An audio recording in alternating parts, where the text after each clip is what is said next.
अर्धवार्षिक परीक्षा, उनके लिए बहुत ज़रूरी रहेगा।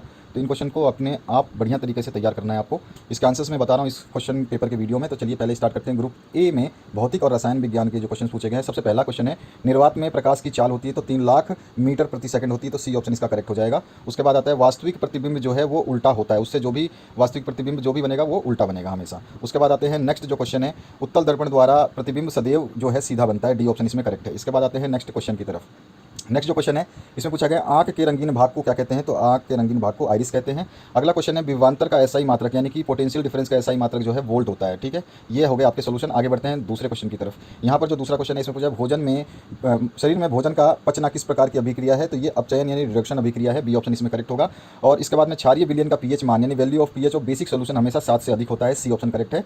संतरा में कौन सा अम्ल पाया जाता है, संतरा में जो है साइट्रिक अम्ल पाया जाता है, जितने भी खट्टे पदार्थ हैं ज़्यादातर उनमें साइट्रिक अम्ल पाया जाता है। उसके बाद आते हैं, removal of oxygen and from a substance यानी किसी पदार्थ से ऑक्सीजन का ह्रास जो है अपचयन कहलाता है, रिडक्शन कहलाता है। कौन सा धातु कमरे के तापमान पे द्रव्य होता है, लिक्विड एट रूम टेम्परेचर, तो वो होता है पारा यानी कि मरकरी, जिसको Hg से हम डिनोट करते हैं। तो ये इसका आंसर हो गया। आगे बढ़ते हैं नेक्स्ट क्वेश्चन की तरफ।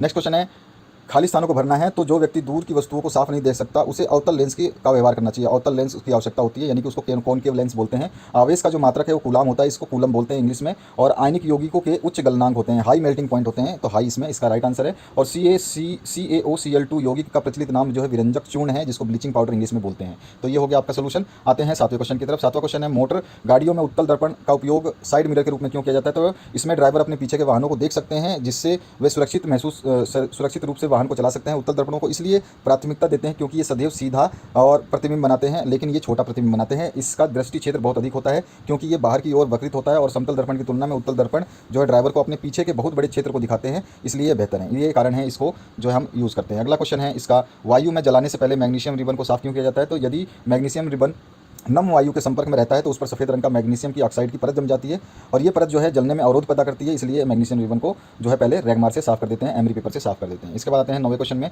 नेत्र की समंजन क्षमता से क्या अभिप्राय है, तो नेत्र की समंजन क्षमता से अभिप्राय है, उत्तर क्या है, अभिनेत्र की वह क्षमता जिसके कारण वह अपनी फोकस दूरी को संयोजित करके निकट और दूरस्थ वस्तुओं को रेटिना पर फोकस कर लेता है, नेत्र की समंजन क्षमता कहलाती है। तो ये इसका सोल्यूशन हो गया। आगे बढ़ते हैं नेक्स्ट क्वेश्चन की तरफ। नेक्स्ट क्वेश्चन है, जल की अनुपस्थिति में अम्ल का व्यवहार अम्लीय क्यों होता है, तो जल किसी अम्ल के विच्छेदन में सहायक होता है, जिसमें हाइड्रोनियम H3+O+ आयन उत्पन्न होता है। जल की अनुपस्थिति में आयन उत्पन्न नहीं होते, इसीलिए जो है जल आपका अनुपस्थिति में अम्ल व्यवहार अम्लीय नहीं करता है। ठीक है, इसका और ऑप्शन पूछा गया है जो कि है, क्या क्षारीय विलयन H+ एक्वस में आयन होते हैं, अगर हाँ तो क्षारीय क्यों होते हैं, तो क्षारीय आयन H+ एक्वस आयन होते हैं, पर साथ ही उसमें OH नेगेटिव आयन भी होते हैं। वे क्षारीय इसलिए होते हैं क्योंकि उसमें OH नेगेटिव आयन की सांद्रता H+ आयन की अपेक्षा अधिक होती है। आगे बढ़ते हैं नेक्स्ट क्वेश्चन 11वां जो है, 11वां पूछा गया आपसे, अवतल दर्पण के प्रमुख उपयोग आपको बताने हैं। तो ये इसकी बड़ी फोकस दूरी वाला दर्पण जो है दाढ़ी बनाने काम आता है, और डॉक्टर भी यूज़ करते हैं आँख नाक और जो है उसके उपचार के लिए, देखने के लिए, गाड़ी के हेडलाइट में भी और सर्च लाइट में भी अवतल दर्पण का प्रयोग किया जाता है। इसके बाद में विद्युत धारा किसे कहते हैं, विद्युत धारा का एसआई मात्रक, तो आवेश प्रवाह की दर को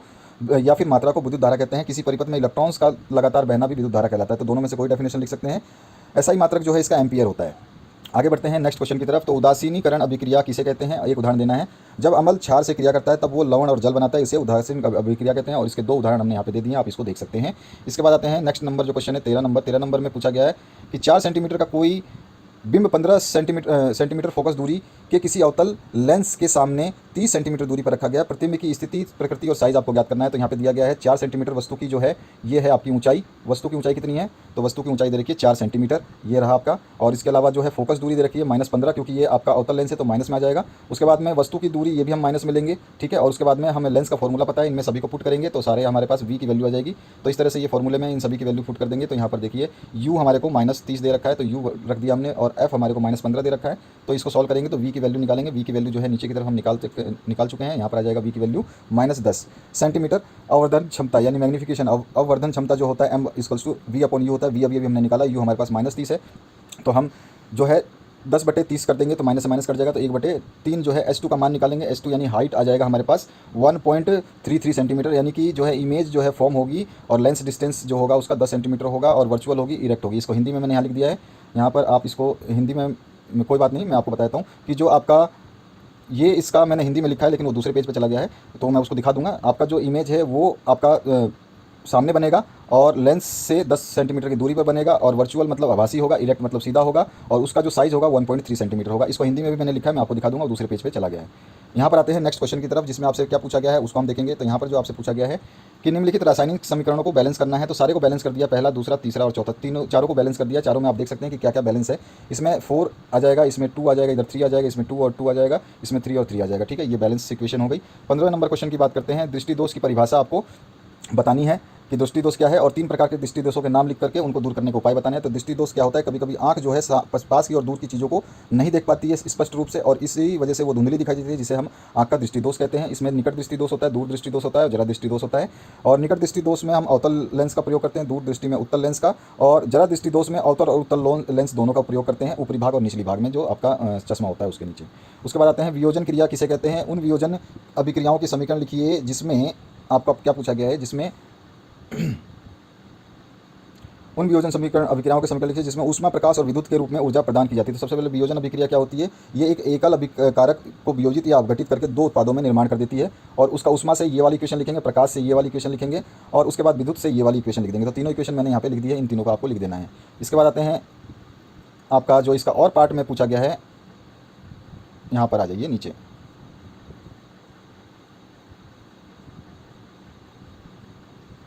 यहाँ पर ये जो क्वेश्चन है, ये हमारा जो है ये क्वेश्चन दूसरे का आंसर है, मैं आपको दिखा दूंगा।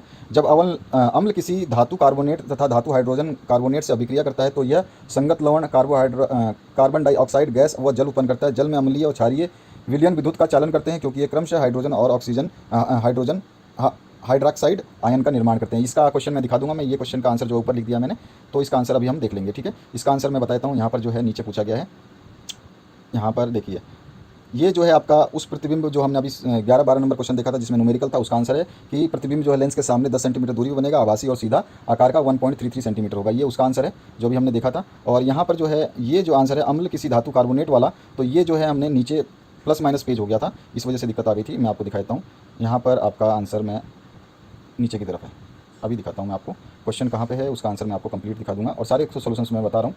तो यहाँ पर आ जाइए, ये जब अम्ल किसी धातु कार्बोनेट अथवा धातु से निर्माण करता है, वियोजन अभिक्रिया यहाँ पर नीचे है आपका। एक सेकंड मेरे को देखना पड़ेगा क्योंकि ये पेज ऊपर नीचे हो गए हैं, तो यहाँ पर दिक्कत आ रही है। अवतल दर्पण का हमने देख लिया था, और विद्युत धारा किसे कहते हैं ये भी हमने बता दिया था। ठीक है, इसी तरह से और पार्ट जिसका पूछा गया उसका आंसर है वो तो हम देख लेंगे बाद में कहाँ पर है उसका आंसर। इसके अलावा जो है आपका ये वाला क्वेश्चन मैंने बता दिया आपको 14 नंबर। इसके बाद आते हैं 15 नंबर। 15 नंबर का जो है दूरदृष्टि दोष और दूरदृष्टि दोष और उसके कौन कौन से दोष होते हैं और उसको कैसे कैसे हम दूर करते हैं, वो हमने यहाँ पे कर लिया इस क्वेश्चन में 15 नंबर में।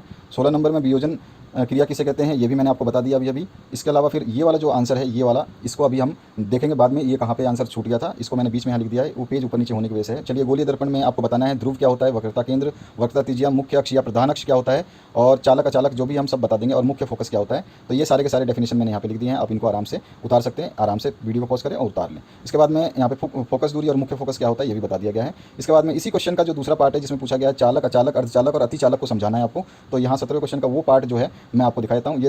ये वाला 11वें नंबर का क्वेश्चन का आंसर था जो मैंने अभी ऊपर आपको दिखाया, जो न्यूमेरिकल था कि प्रतिबिंब कैसा बनेगा, कितनी दूरी में बनेगा, उसका आंसर है ये।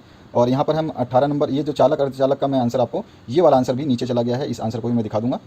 यहाँ पर नीचे की तरफ चलते हैं, और यहाँ पर जो है आपका धातु अधातु में अंतर स्पष्ट करना है। तो धातु अधातु के अंतर मैंने गुणों के आधार पर, अवस्था के आधार पर, घनत्व के आधार पर, ऊष्मा और पारदर्शिता के आधार पर जो है अलग अलग लिख दिया है धातु अधातु को। आप इसमें से आराम से बैठ करके सोच समझ के देख करके लिख सकते हैं। ठीक है, अब आगे बढ़ते हैं नेक्स्ट क्वेश्चन की तरफ। यहाँ पे देखिए वो जो चालक, अचालक और अर्धचालक में जो क्वेश्चन पूछा गया था उसको मैंने यहाँ लिखा है, चालक, अचालक, अर्धचालक और अतिचालक जो होते हैं वो इस तरह से आपको लिख देना है। ठीक है, आराम से समझ करके लिख देना है, मैंने बहुत समझ के इसको बनाया है। इसके आगे बढ़ते हैं नेक्स्ट क्वेश्चन की तरफ। तो 19वां जो क्वेश्चन है इसमें क्या पूछा गया है, ये आपका बायोलॉजी आ गया। तो मानव पाचन तंत्र में पित्तरस का स्त्राव कहाँ होता है, तो यकृत यानी कि लीवर में होता है। और प्रोटीन संश्लेषण के लिए कौन सा तत्व आवश्यक है, तो नाइट्रोजन आवश्यक है। और मछली के हृदय में कोष्ठकों की संख्या यानी चैम्बर कितने होते हैं, तो 4 चैम्बर होते हैं। और पादप में फ्लोएम क्या करता है, शर्करा को जो है संवहन करता है। मनुष्य में वक्र जो है एक तंत्र का भाग है जो संबंधित है एक्सट्रेशन से यानी कि उत्सर्जन तंत्र से। ठीक है, ये पाँचों के हमने आंसर देख लिए। अब आते हैं हम रिक्तानों की पूर्ति में। तो रिक्तानों की पूर्ति में आपको पूछा गया मानव की पेशी कोशिकाओं में अवयवी श्वसन का अंतिम उत्पाद क्या होता है, तो कार्बन डाइऑक्साइड और वाटर दोनों ही उत्पाद होते हैं अंतिम उत्पाद। उसके बाद में भोजन के पाचन में लार की क्या भूमिका है उसको आपको बताना है। तो भोजन के पाचन में जो लार की भूमिका है वो बहुत ही महत्वपूर्ण है, वो हमने यहाँ पे बता दिया है आपको। आगे बढ़ते हैं नेक्स्ट क्वेश्चन की तरफ। जो नेक्स्ट क्वेश्चन है, यहाँ पूछा गया हमारे शरीर में हीमोग्लोबिन की कमी के क्या परिणाम हो सकते हैं। तो हीमोग्लोबिन के कमी के क्या परिणाम हो सकते हैं वो भी मैंने यहाँ पे लिख दिया, जिसमें आपका थकान महसूस होगा और आप ज़्यादा काम नहीं कर पाएंगे, ऑक्सीजन की कमी हो जाएगी और एनीमिया हो जाएगा। उसके बाद में आते हैं उत्सर्जी उत्पाद से छुटकारा पाने के लिए पादप में किन विधियों का उपयोग किया जाता है। तो यहाँ पर इसका आंसर है उत्सर्जी उत्पाद पाने के लिए पादप में निम्न विधियों का प्रयोग किया जाता है, जिसमें हमने 6 पॉइंट के हिसाब से लिख दिया। तो 6 पॉइंट आप लिख दोगे तो आपका आंसर सही हो जाएगा। इसके बाद में आते हैं 24वें क्वेश्चन पे। 24वां जो क्वेश्चन है इसमें द्विखंडन बहुखंडन से किस प्रकार भिन्न है। तो हम इसको सारणी रूप से हम भिन्न बता देंगे, एक तरफ द्विखंडन लिख देंगे, एक तरफ बहुखंडन लिख देंगे। 25वां जो क्वेश्चन है इसमें पूछा गया है दाव्य और अवाव्य जो श्वसन है इसमें आपको बताना है अंतर। तो यहाँ पर भी इसका हमने टेबुलर फॉर्म में लिख दिया है कि कौन कौन से अंतर होते हैं, आप आराम से इसको देख करके समझ सकते हैं। इसके और भी पार्ट है, 3 तो ये है और 3 के बाद में 3 पार्ट यहाँ पर है, ठीक है। तो ये हो गया इसका सोल्यूशन। अब आते हैं मानव पाचन तंत्र का जो है नामांकित चित्र बनाना है, तो इस तरह का आप चित्र बना देंगे। इसमें सभी के नाम लिखे गए हैं, इन नामों को देख करके आप लिख लेंगे, आपके बुक में भी मिल जाएगा ये डायग्राम, तो आप वहाँ से भी बना सकते हैं। उसके अलावा जो है नेक्स्ट क्वेश्चन आपका जिसमें पूछा है मनुष्य में वोहरा परिसंचरण की व्याख्या कीजिए और क्यों आवश्यक है। तो ये आवश्यक होता है शरीर के तापक्रम को बनाए और नियंत्रण ऊर्जा के लिए। तो ये पूरा का पूरा सोल्यूशन हमने यहाँ पे दे दिया है। तो ये आपका कंप्लीट सोल्यूशन था विज्ञान का। और जो क्वेश्चन एक छूटा था, मैंने आंसर जो दिखा रहा था मैं आपको कि ये आंसर कहाँ पे आएगा, मैं बता देता हूँ आपको। इससे पहले हम ऊपर चलते हैं। इस क्वेश्चन पेपर का आपको पूरा सोल्यूशन जो है मैंने दे दिया है। ये वाला, जब अम्ल किसी धातु कार्बोनेट धातु हाइड्रोजन कार्बोनेट से अभिक्रिया करता है तो ये संगत लवण कार्बन डाइऑक्साइड गैस एवं जल उत्पन्न करता है। जल में अम्लीय क्षारीय विलयन विद्युत का चालन करते हैं, क्योंकि ये तो इसमें पूछा गया विद्युत का चालन जो है ये इसमें कैसे किया जाता है ना, विद्युत का चालन कैसे होता है ये हमें बताना है। तो इसका क्वेश्चन जो है मैं आपको दिखा देता हूँ। चलिए, तो ये आपके सारे के सारे सॉल्यूशंस देख लिए होंगे आपने। यहाँ पर आवर्धन क्षमता का इसी का जो छोटा सा पार्ट था वो नीचे था, और उदासीकरण अभिक्रिया हमने यहाँ पढ़ी है, और यहाँ पे अवतल दर्पण के बारे में और विद्युत धारा के बारे में इसमें हमने देख लिया। क्षारीय विलयन AH और OH कैसे बनाते हैं ये भी हमने जो है देख लिया 10वें क्वेश्चन का आंसर। और 9वें क्वेश्चन का आंसर हमने देख लिया नेत्र की समंजन क्षमता, और वायु में जलाने से पहले क्यों साफ करते हैं, मोटर गाड़ियों में ये क्यों लगाते हैं, ये खालिस्तान हमने देख लिए हैं, और ये सारे के सारे आंसर देख लिए हैं।